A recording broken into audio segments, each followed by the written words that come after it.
ছোট পরিবারের অল্প অল্প সদাই। দেখি কলাগুলা, এই কলাগুলো আমার অনেক পছন্দ। এই যে একেবারে পোক্ত, যে কলাগুলা পোক্ত হইব এই কলাগুলা ছিঁড়তে কোনো কষ্ট হয় না, নিজে নিজে ভেঙে যায়। দেখেন একেবারে ভাঙে গেছে। আর এখানে হচ্ছে পেঁপেও মাশাআল্লাহ দিলে আলহামদুলিল্লাহ ভালো। এটা হচ্ছে বড় পেঁপে, আর এগুলো হচ্ছে ছোট পেঁপে, একেবারে ছোট না, বড় বড়ই আছে।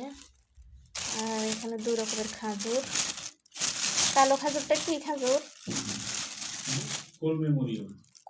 এই খাজুরটার নাম হচ্ছে কলমি মরিয়ম। খাইতে অনেক মজা আছে। আর হচ্ছে এগুলো কি খাজুর দেখি। ও দেখতেও তো সুকারির মতনই। এই যে এগুলো হচ্ছে সুকারি খাজুর, দেখতেও কিন্তু সুকারির মতন, খাইতেও সাদা। সুকারি, ও দেখতে কিন্তু সুপারির মতো লাগে আর কি, সুকারি খাজুর বলে এটার নাম। এটা সাদা আছে, আলহামদুলিল্লাহ ভালো। কিন্তু কলাগুলো এরকম সবসময় পাওয়া যায় না, এই কলা তো সবসময় পাওয়া যায় না। কলা এটার কি নাম না? সর্দি, হ্যাঁ।